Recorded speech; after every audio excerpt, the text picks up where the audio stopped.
Hello friends, welcome back to another video tutorial from KP's biology. तो आज हम इस वीडियो में देखेंगे CRISPR Cas gene editing technique. Okay, तो ये देखिए अभी जो क्रिस्पर मैकेनिज्म है और क्रिस्पर जीन एडिटिंग मैकेनिज्म जो है इसके बारे में हम डिटेल में देखने वाले हैं।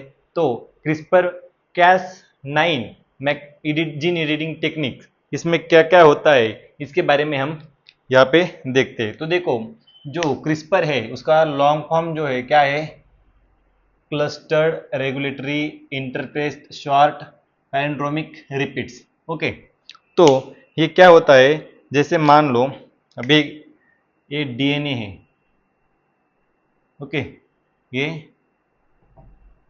ये डीएनए सीक्वेंस जो है यहाँ पे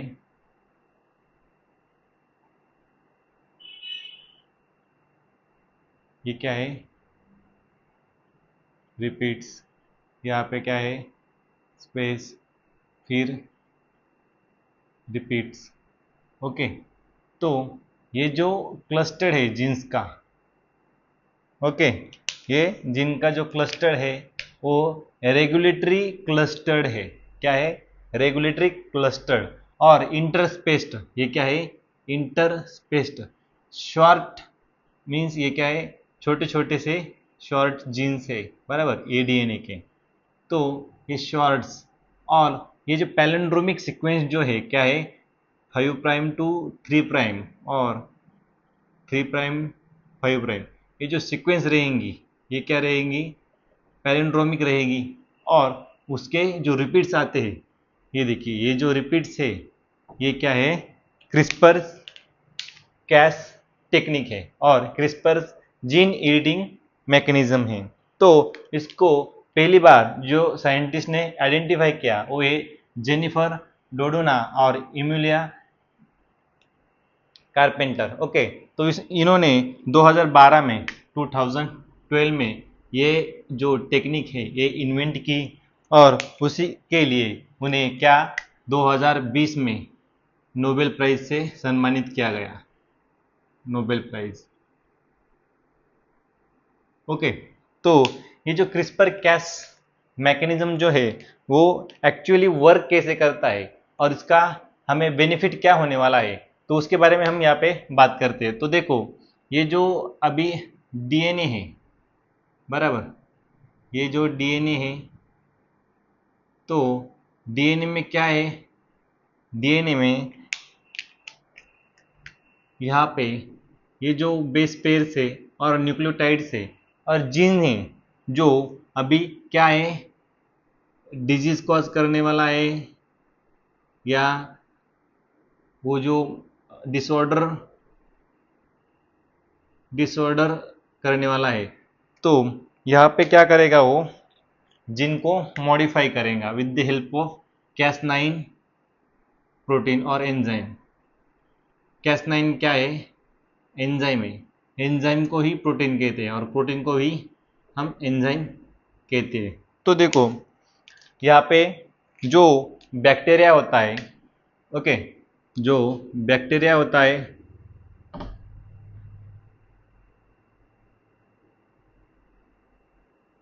ये जो बैक्टीरिया है तो उसके ऊपर क्या होता है, जो बैक्टीरियोफाज, बैक्टीरियोफाज बैक्टीरियोफाज क्या कहता है, क्या रहता है वो बैक्टीरियोफाज क्या है, बैक्टीरियोफाज ये वायरल जेनेटिक मटेरियल कैरियर है।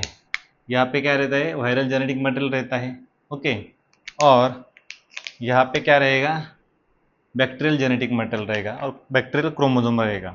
तो जब बैक्टीरियोफाज यहाँ पे एंटर करता है तो उसका जो जेनेटिक मटेरियल है यहाँ पे वो क्या करता है, बैक्टीरियल सेल में इंसर्ट करता है।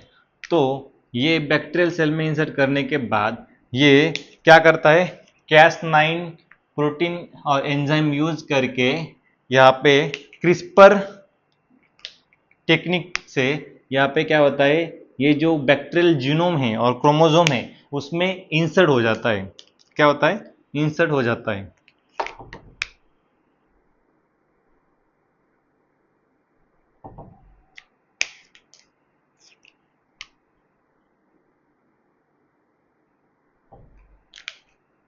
यहाँ पे ये क्या हो गया, बैक्टीरियल जीनोम में इंसर्ट हो गया। और बाद में जो बैक्टीरियोफाज जब बैक्टीरियल सेल में एंटर करता है उसके बाद वो क्या होता है, डेवलपमेंट करता है। क्या करता है, डेवलपमेंट, मल्टीपल कॉपीज तैयार करता है। किसकी, उसके जीन्स की और उसके क्रोमोसोम्स की, न्यूक्लिक एसिड की। जब ये मल्टीपल होता है तब ये क्या करता है, सेल लाइसिस करता है। और बैक्टीरियल सेल को क्या करता है, वो लाइसिस करता है।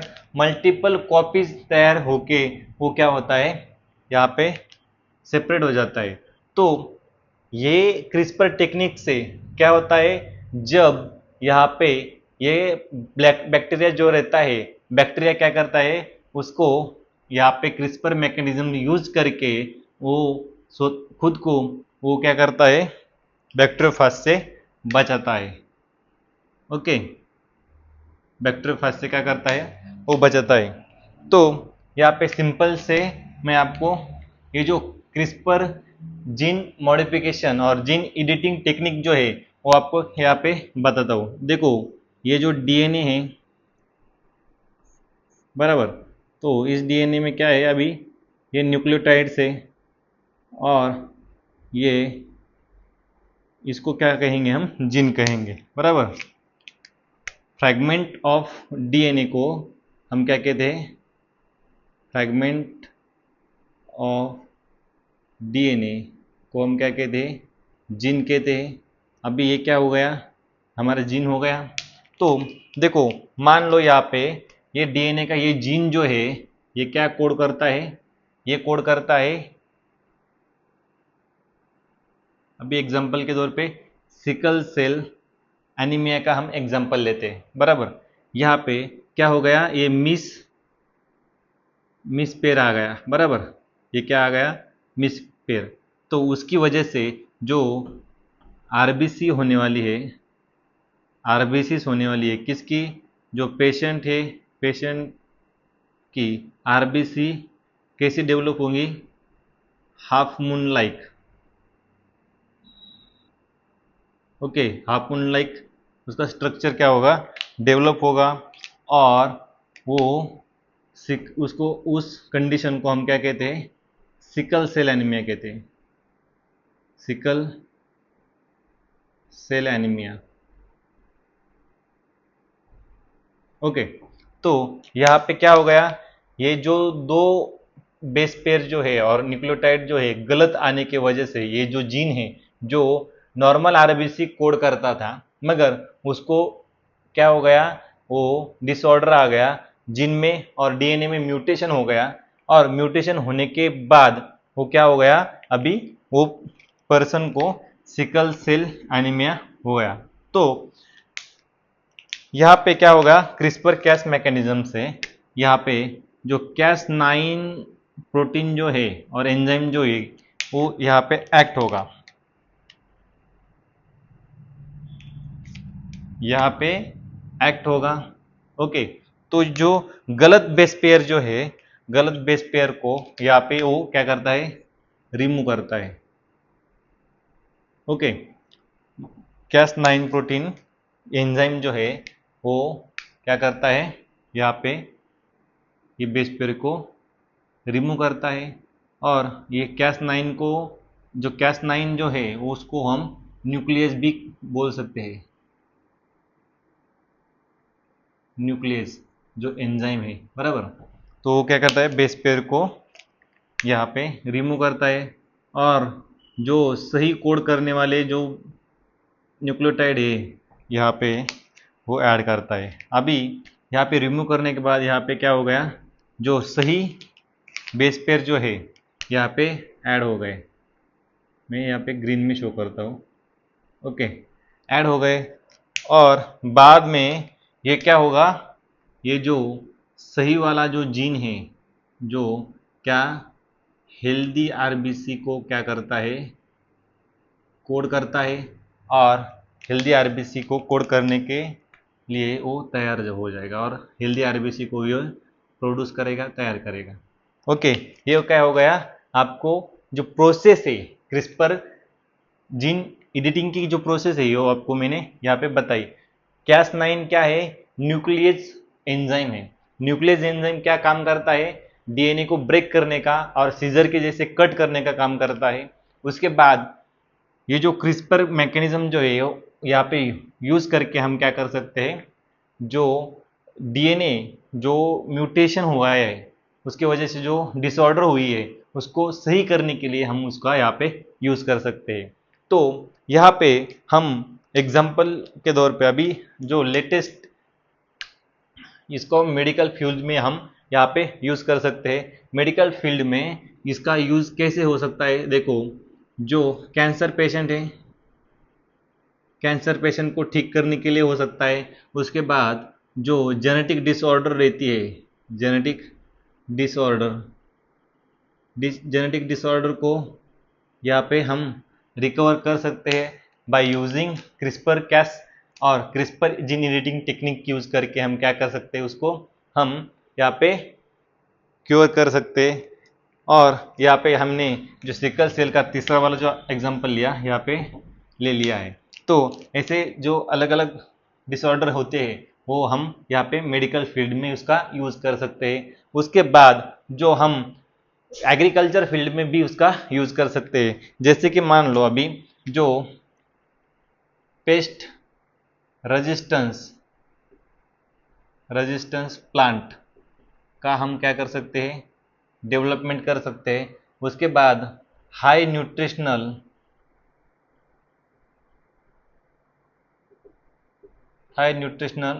फूड का क्या कर सकते हैं, हम फूड का डेवलपमेंट यहाँ पे कर सकते हैं। ओके, तो यहाँ पे देखो अभी एक लेटेस्ट 2025 में जो न्यूज़ आई है तो उसमें क्या किया है, डीएनए एडिट करके एक 9 मंथ के बेबी को यहाँ पे जो जेनेटिक डिसऑर्डर थी वहाँ से उसको निकाला है, 9th मंथ का जो बेबी है। ओके, तो यहाँ पे उसको क्योर किया गया है। तो उसको क्या ये थी CPS1 डिफिशियंसी थी। क्या थी? CPS1 डिफिशियंसी थी। तो इस डिफिशियंसी में क्या होता है, जो हमारे लिवर में जहाँ पे जो यूरिया साइकिल होती है, क्या होती है? यूरिया साइकिल में जो आउटपुट निकलता है, क्या? यूरिक एसिड, यूरिया और अमोनिया। तो यहाँ पे जो CPS1 जो डिफिशियंसी है यहाँ पे, तो उससे क्या होता है, अमोनिया जो तैयार होता है वो एक्स्ट्रा अमाउंट में तैयार होता है। ओके, तो इस बच्चों को क्या था, जो CPS1 डिफिशियंसी थी उसकी वजह से अमोनिया उसके बॉडी में क्या होता था, ज़्यादा रहता था। तो उसको लाइफ थ्रेटनिंग ये डिसऑर्डर थी। ओके, तो उसको रिकवर किया गया बाय यूजिंग क्रिस्पर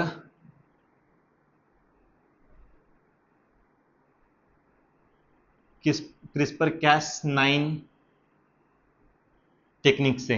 ओके, तो उसको लिपिड नैनो पार्टिकल के थ्रू ब्लड में इंसर्ट किया गया, इंजेक्ट किया गया, लिपिड नैनो पार्टिकल के थ्रू। और उस बच्चे में क्या हो गया, उस बच्चे में डेवलपमेंट हो गई और वो बच्चा रिकवर हो गया, वो डिसऑर्डर